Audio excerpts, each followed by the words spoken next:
Hey guys, so today's video is going to be an amalgamation of a few things. It's going to be where I've been, how my pregnancy went, my birth story, just all kinds of stuff. If you're new here and you've never met me before, you may or may not know, I recently gave birth to my beautiful baby boy, and I originally had this grand idea of editing a ton of pre-filmed content to post before he was born, but he came early. So I didn't get to do all that. And then unfortunately, I also deleted my original kind of where I've been pregnancy video, which I originally filmed when I was pregnant. I accidentally deleted it. So today I am refilming all the stuff I accidentally deleted that day.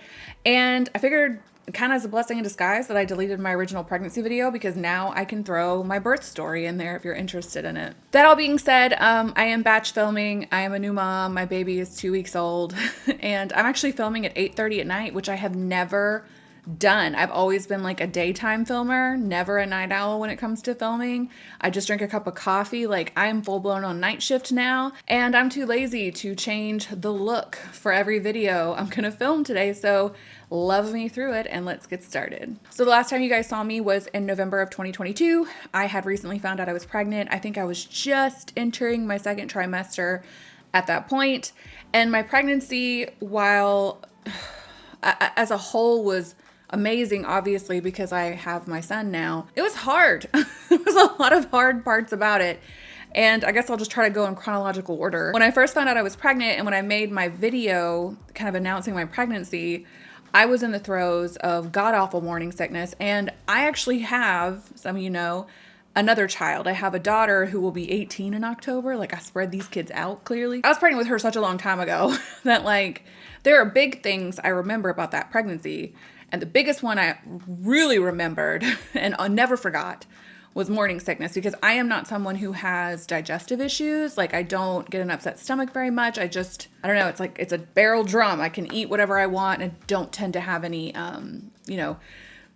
issues with my stomach or nausea or indigestion or heartburn or anything like that. Therefore, I think it makes me kind of a weenie when I have stomach issues. Like, I cannot tolerate it at all. I have no patience for it. And with this pregnancy, the morning sickness actually started before I even found out I was pregnant, which was not the case with my daughter. It took, like, I think it was a good 2 months pregnant, maybe a little more, before I even felt morning sickness, to the point that when I found out I was pregnant with my daughter, I remember vividly saying, like, oh, I want morning sickness so I can, like, feel pregnant, because when you first find out you're pregnant, like, you're intellectually aware of it, but your body is kind of not sending any signals to you that it's real. So my naive, how old was I, 19-year-old self at the time, willed morning sickness on myself, which is ridiculous. Anyway, all that being said, this time it was before I even found out I was pregnant. Like, I knew something was up. When I was recording the last video, that morning sickness was here, and it did not go away until the middle of my second trimester, to the point that I was on the phone with my midwife, like, girl, when is this gonna stop? I can't take it anymore. Funny thing is, lo and behold, I found out after the fact that what I was dealing with was not actually nausea. My stomach was messed up. I just kept calling it morning sickness. What it actually was acid reflux and indigestion. Like, I just constantly felt the need to gag. I would just walk around my house and go, like, all day. And the thought of food, the smell, it was just, everything was awful. That went on for a while. Like, it was really, really rough. And I don't even remember exactly when it cleared up. I just remember I was, like, making myself a salad for lunch, and I was like, I don't want to vomit right now. I'm not disgusted at food. I think I'm better. That was around the time that I was preparing to come back to filming, because at the time when I was, nauseous, and in that first trimester, you're really tired. Like, I'm not a napper at all. I've typically don't like to take naps because they make me angry. Do you guys ever do that? Like, you take a nap and then you wake up and have to go about your day and you're just vexed the rest of the day. But I was napping all the time. I was nauseous. And I was a little anxious too, because anyone who's been pregnant before knows that the first trimester, like, if you're going to miscarry, it's a lot more likely to happen in that first trimester. So it's a little hard on you, as exciting as it is. Also, like, I don't want this whole video to have a negative tone, because I don't look at this process as inherently negative. There are parts that were hard, but I'm not trying to be like a whiner about it either. I apologize if that's how it comes across. But yeah, so as happy and over the moon and as excited as you tend to be when you find out that you're pregnant, there is, in that beginning stage, just, if you're one of the unlucky people like me who get kicked in the teeth by the first trimester, it can be rough pumpkin. So I get through that. I'm ready to come back to filming. This was in March. I even made a post on my Instagram kind of being like, hey y'all, like, everyone keeps checking on me. I'm fine. Baby's fine. We're doing great. I'm getting ready to come back to work, because that was the case at the time. And then at the point where I was about 24, 25 weeks pregnant, I had gone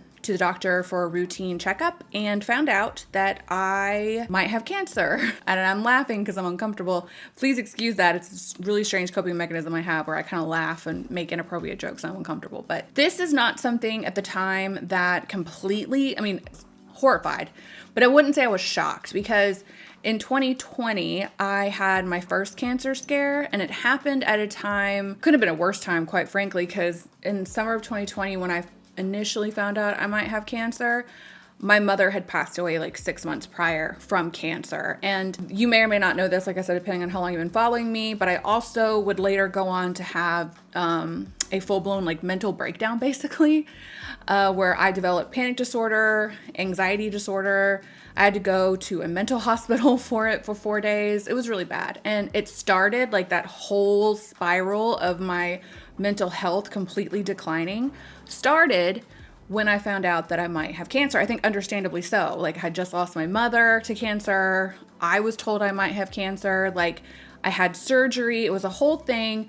I walked away from that in 2020 thinking that it was a done deal. And to this day, I couldn't tell you where I got that from, because I found out through the process of this particular cancer scare I went through while I was pregnant that it was something that I should have been monitored for every 3 months for the rest of my life. I don't really know, honestly, what the plan is, but I was not fine after 2020. And it was really unfortunate that I had this test done and found out that I was, potentially cancerous. I don't know if that's the verbiage I'm looking for, but could have been worse time. And I'm going to be intentionally vague surrounding the type of cancer and any symptoms or anything like that, because I have a lot of medical anxiety as it is, as I just mentioned, because of my mom's death. And I have a really toxic trait of Googling anything that happens to me. I got a headache, my knee hurts, I got tennis elbow, I will Google it, convince myself I have cancer. I'm hypochondriac. It's not fun. It's not cute. But I don't need help with people misdiagnosing me or kind of feeding me information that is not actually going to help me. In other words, I have a really great team of doctors I've been dealing with, and I'm just going to defer to them. So again, intentionally ambiguous about a lot of the details for that reason, just so you know. I found out at this checkup that I might still have cancer, or I might have cancer. I can't say still, because spoiler alert, at this point right now, we still don't know. At the time, back in March when all this came down, I was understandably horrified because I was pregnant, and I was afraid of not being here for my baby after he was born. And I was also afraid because there was a lot of talk of potentially having to deliver him really early, to the point that he would have to be in the NICU for a while, depending on how this series of tests that I had to have done went. And there were so many tests, so many biopsies. I had to have an MRI at one point. It was awful. It was about 8 weeks of just unbelievable, constant stress. I couldn't really think about anything else. And I feel like, as hard as that was, and it's not one of those things that, I don't know, you know how they say, it made you stronger. I don't want to be this strong. At the end of the day, I'm fine being a little jellyfish person. If I have to keep going through this kind of stuff to get stronger, I'd rather not. The one good thing that did come, two good things, well, outside of my son, the other things that came out of this that I think are overwhelmingly positive. Number one, this has forced me to face my fear of doctors, because again, once my mother passed from cancer, my medical anxiety and stress about medical stuff just ballooned. I've always kind of had it, but it got so much worse after that. And I had to go to so many doctors, like just you have your regular like prenatal appointments you have to go to. Then I had all these other doctor's appointments I was going to. And it was like every week, a couple every week. I was like driving to and from Nashville all the time because my oncology team and everyone else is through Vanderbilt. So it was just this huge, like, it was a huge thing, constantly in the doctor's office. And you kind of get numb to it after a while. I guess that's where that phrase, face your fears, comes from. Because after a while, you're just kind of like, all right, let's like do this already. And I think it kind of empowered me to be a lot more proactive and kind of aggressive as it pertains to my health. And I'm definitely not going to let anxiety put me in a position ever again from a health perspective that I get knocked down on my feet. Like at such an inopportune time at that while I'm pregnant. And the second good thing that came from it is it really put things in perspective for me as it pertains to like what I'm going to let bother me anymore, for sure. When you think that you're going to die, why do I laugh when I say stuff like that? It's so awkward. It really kind of, wakes you up a little bit to the dumb shit that you worry about. So anyway, long story short, I had all these tests. The last test we had, basically they came back and they're like, okay, well, we've done everything we can do. And while you're pregnant, we can't operate on you. We can't figure certain things out. But as it looks right now, you are probably still in the precancerous stage, which nobody wants to be anywhere near the cancerous stage, but I'll take pre over like active in it. I still have about 4 weeks to go to recover from birth before we can move forward and continue to kind of do essentially exploratory surgery to find out where I am health-wise. But I have just decided that until I have any concrete evidence to worry about something, I'm just not going to. So pretty much was the entirety of my second trimester going into my third trimester was just cancer stuff. And then once it came back inconclusive, but everybody seemed overwhelmingly optimistic about the situation, I was just determined to enjoy the rest of my pregnancy. And I did for the most part until it got to that really uncomfortable point. Anyone who's been pregnant knows what I'm talking about. So once I got to my third trimester, I felt pretty good for a while. And then before I knew it, it was back pain, sciatic pain. I couldn't sleep. I couldn't breathe. I had to pee all the time. It's just, pregnancy is so beautiful. I think there's some women who just thrive when they're pregnant. They're like glowing on a lily pad somewhere. Not that person. I wasn't the first time. I wasn't this time. That's okay. Luckily, the pregnancy portion of your child's life is relatively short compared to the rest of it. And it goes by pretty quick. Like now that it's over, I kept telling my husband the other day that it kind of felt like a dream. Like it's a dream. Not like that, but just like it's a very hazy memory already, which is why I'm so bummed that I deleted my pregnancy story that I filmed a couple weeks ago, because I think it was even more fresh in my mind then than it is now. My baby is here. He's 2 weeks old, and I'm so invested in this portion of his life that the pregnancy just kind of becomes a footnote. And the funny thing is, like, especially towards the end, dude, like when I was extra uncomfortable. Oh, and I forgot this part too. I found out towards the end of my pregnancy that I had gestational diabetes. So everything else that had been going on plus friggin' diabetes, which was interesting because my doctors just kept telling me like could do everything right, end up with gestational diabetes, but especially because of your age, it's a lot more common. And at that point when I found out I had gestational diabetes, I was inconsolable. I could not stop crying, and everybody, including my husband, could not figure out what I was so upset about because it's not uncommon and it goes away after you have your baby, and it is what it is. But I was just devastated because I was like, it just seems like everything is going wrong in this pregnancy. Like, it was ridiculous. The only good news is, like, towards the end of my pregnancy, when I found out I had gestational diabetes, I had to eat so clean all the time during that once, now that I've had my son, like kind of trying to bounce back and get back in shape and all that stuff and eat clean has not been hard because I was already doing it before I had my baby. I found out pretty early what we were having because I did, genetic testing. I don't even think I was in my second trimester yet when we did that. And we found out then that it was a boy. And every time I went and had ultrasounds done, I would tell them like, hey, let me know if you see anything different. Because every time I dreamt about my baby, it was a girl.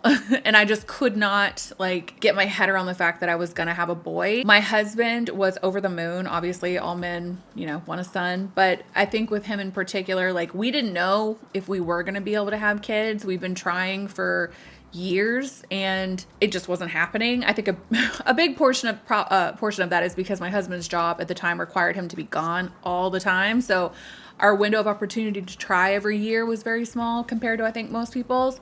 But yeah, nonetheless, we really didn't think it was going to happen. And he is the last, you know, son with his last name in his family. So even like a long time ago, he talked about how much he wanted a son to pass on his name and all that good stuff. So when we found out it was a boy, he was just like, couldn't believe, I guess, the luck that we had that, you know, we got pregnant in the first place. It's just crazy.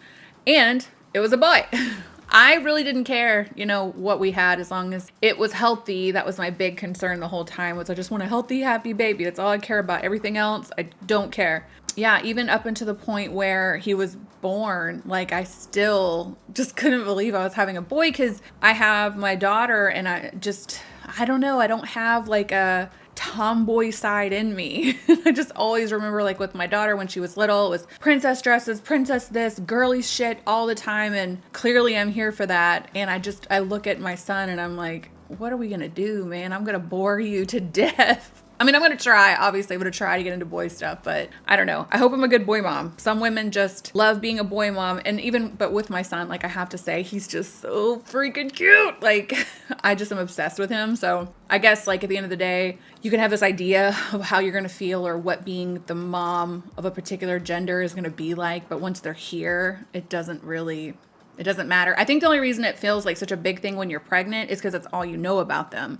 If you even choose to find out, like once your baby is here and you can see him and all his little features and his little, like his coos and the way his cry sounds and his little personality, like he becomes a much more fully fleshed out entity. But when you're pregnant, one of the very few things you know about them is their gender. I don't know. Anyway, so it's a boy and his name is Indiana. He's going to go by Indy. It's actually his middle name. I'm not going to tell you guys like his full government name, but he's got a lot of names and he just goes by Indy.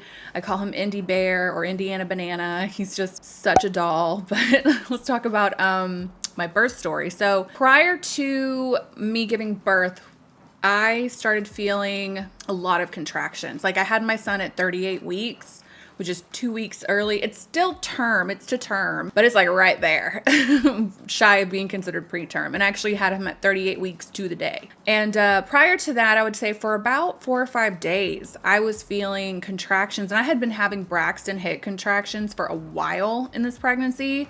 So I was used to them. But right before I had him, I felt, oh gosh, let me back up even further. Sorry, I did not plan an outline for this video or anything like that.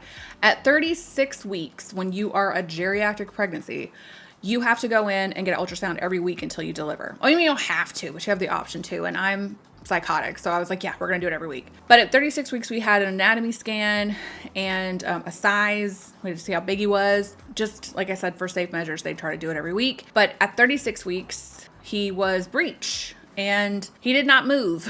Like we had this huge kind of concern around if he did not flip that I was going to have a C-section. And just so you guys know, to illustrate how this pregnancy did not go how I thought it was going to go. From the minute I decided I wanted to get pregnant years ago, I knew I wanted to have a natural birth because I have something to prove. I don't know.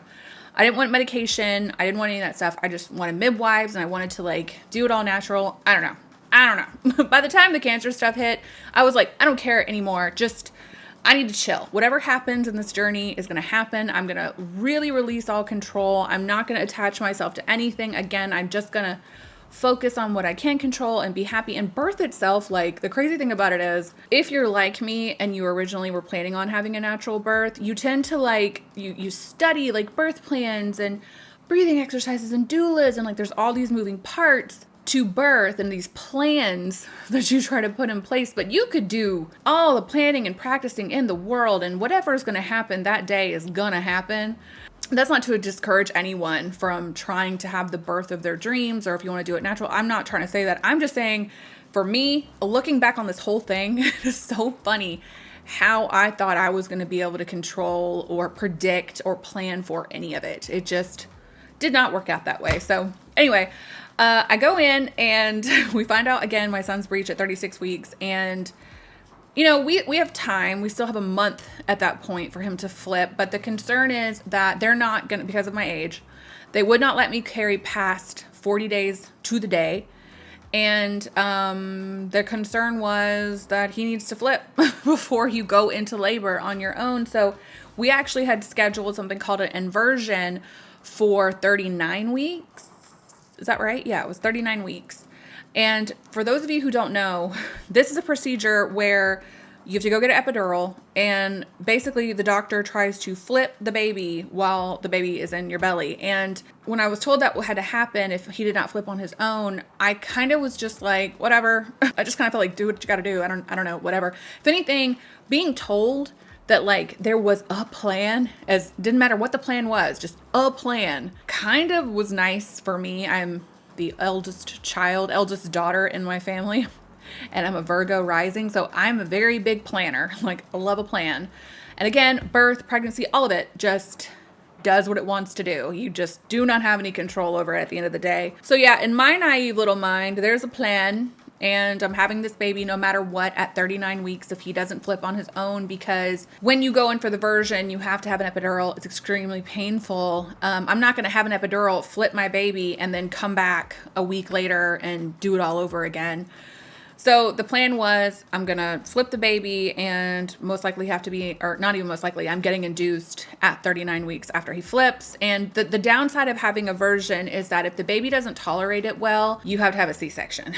And once all the cancer stuff started, that became pretty likely for me because, again, I originally thought I was going to do everything all natural. But if the baby was going to have to come early to deal with my potential cancer situation, they were going to have a C-section. So my brain was already kind of around that and had accepted that whatever was going to happen was going to happen. So the inversion like didn't scare me, but I also think that's because like I was so sick of being pregnant at that point. I was like, whatever, let's just do what we gotta do. Anyway, so I go in at 36 weeks, he's not flipped. I go in at 37 weeks, he hasn't flipped. I go in at 38 weeks, I already knew he hadn't flipped because he was kicking me in the box all the time, like to the point where I just thought his little foot was gonna pop right out of my lady bits, and it was painful. And I just knew when I went in at 38 weeks, he still hadn't flipped. So I drive to my midwife, 38 weeks. I'm having those contractions. And even to the point where I think a couple of days prior to giving birth, I told my husband, like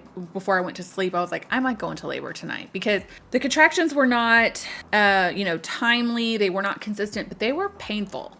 And they were happening more often, and I just felt like it's got to be getting close. It has to be pre-labor. Like my entire search history at that time was just, how do I know I'm in labor? What do contractions feel like? Because again, I haven't had my daughter for almost 2 decades. I just can't remember. You know what I mean? So anyway, I get to the midwife at 38 weeks to the day, my 38-week appointment. And what they do is they strap you up to this like monitor so that you can see your contractions. You can see the baby's heart rate. You can see how much she's moving. They're telling me every time anyone sees my baby, either on the ultrasound or his heart rate or whatever, he's a superstar, he's perfect, he's healthy, he's handsome, he's wonderful. So he's doing great, but I am uncomfortable. And they can see these contractions on this little printout. And my doctor or my midwife also sees me reacting to it. Like she can see me kind of like, every time they come. And she asked me, she's like, are these painful to you, these contractions? And the thing with me is, like, I don't even know how to say this without, it sounds like nonsense. I have a hard time telling someone I'm in pain, especially a medical professional. And not because, like, I don't want to whine.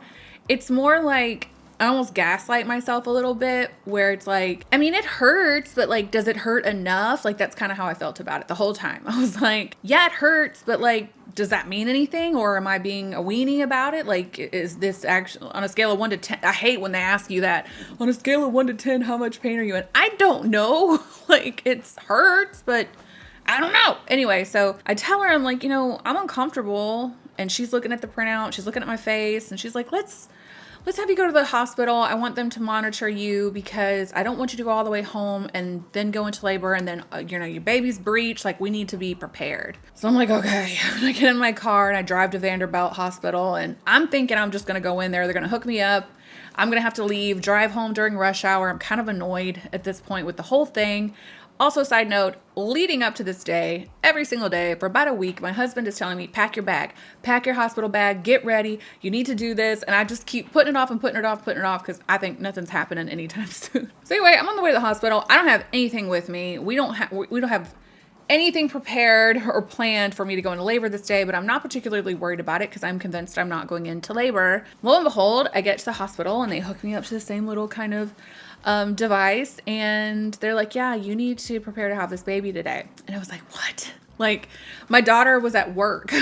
She has this little job at the mall, and I had to call her on the phone at her job and be like, hey, baby, I'm having this baby today, so like, I guess you're gonna have to figure out a ride home. I'm sorry. It was like this whole ordeal. We were not prepared for it. Can't say it enough. And then they start telling me like, okay, so you're going to have this baby today, but we need to do this inversion or you're going to have a C-section. So basically what they tell you, your options are just go ahead and have a C-section or try the inversion and then potentially you could just deliver, naturally. I did not want a C-section. I didn't have one with my daughter. They're not chill procedures whatsoever. It's major abdominal surgery that you have to recover from while you have a newborn. It just sounded like a nightmare to me. So I decided to try the inversion, and my husband said that that was the worst thing he's ever seen, and he never wants to see anything like that again. Did not enjoy even the epidural. Like, I'm such a weenie about stuff like that. Like, I'm very like all natural. I didn't want medicine. So like to give me a full blown like friggin' spinal tap and then I had two doctors, a doctor on one side and a doctor on the other, pushing my baby in my stomach around. And I'm just like, there's so much pressure and it's like this overwhelming feeling. And then you're like scared for the baby. It was crazy to the point where before we went in for the inversion, I was talking to some of the nurses. There's so many people involved, like nurses and doctors and pediatricians and this person and that person. And I think it was an anesthesiologist I was talking to. Everybody kept asking me like, do you have any questions? Are you concerned about anything? Is there anything we can like kind of do for you? And I was like, look, I have panic disorder. And my biggest concern right now is I'm going to start freaking out. Like, especially when you guys do this inversion, if you tell me my baby's heart rate dropped, I'm scared. I'm going to panic. And they were like, okay, well, we'll have something on standby we can give you to kind of take the edge off if you think that's going to happen. So the inversion itself, like, was not comfortable. I mean, the epidural definitely helps with the pain more than anything. It's just a ton of pressure. It's very uncomfortable. It's overwhelming to have people pushing on your body like that. And then you're terrified for your baby. I start feeling like I'm going to panic on top of that. And they tried to flip him for, it felt like a while. My husband said probably like 30 minutes or so. And then before I know it, they're wheeling me into the OR. I'm on the table and I'm getting a C-section. And I just remember like feeling really uncomfortable with the fact that I couldn't feel my legs. Like that started freaking me out. I mean, I'm not supposed to, right? That's the epidural is supposed to do so they can operate on you while you're awake. But I just remember being so like overwhelmed is the only word that comes to mind. I was really overwhelmed. I just remember laying there and you are waiting to hear your baby cry and then you finally hear him and then he's right there. And it all happened so fast. Like that's the thing about my birth story this time versus like with my daughter is that even on the way home from the hospital after having my son a few days later, me and my husband were just kind of like in a daze, like what just happened? Because it all happened so fast. There was no like, he's coming. Like we had hours to prepare for the concept of it. Like I think from the time I got to my midwife's office to the time he was born, it was like 4 hours, if that. And then he was here. He was perfect, 10 fingers, 10 toes. He's so cute. He is so stinking cute. And yeah, he's been here for 2 weeks and it was easy for the longest. He's very chill baby, but right now he is reverse cycling. Essentially, he sleeps all day and he wants to party at night and I'm on night shift. So past couple of nights I didn't get a whole lot of sleep as a result and I'm probably not going to sleep tonight. I'll be sleeping all day tomorrow though. Thank God my husband is so helpful and just been a dream. My husband is like, I knew he was going to be a cute dad, but he is the cutest dad I've ever seen in my life. He is such a good dad. He loves our son so much. My daughter is like so interested and kind of fascinated by him. Like she's never been around a baby so little before. She's a little scared of him. The dogs, I have dogs and all of them well, two of them in particular look at my baby like that's their baby. Like they want to see him, make sure he's okay. If he cries, they will like basically try to beat my door down to figure out why he is crying and like why am I not fixing it. But yeah, that's my I don't know, the short version of my this video is probably like 2 hours long. The story of my pregnancy and my birth, and I don't know, I am in a bubble of newborn bliss, and also I am ready to get back to work. Such a weird time to want to go back to social media, but I gotta get off here because I have like 3 more videos to film tonight before Mr. Indy needs his mother. And I hope you guys are doing really well. Thank you so much for watching. Thank you for checking up on me. Thank you for all of the kind words and all that good stuff. And if you're expecting, congratulations. I hope that you have a happy, healthy pregnancy and baby. But yeah, I'm gonna go. Hope you guys enjoyed the video. Thumbs up if you did. I'll catch you in the next one. Bye. Ooh, I'm rusty.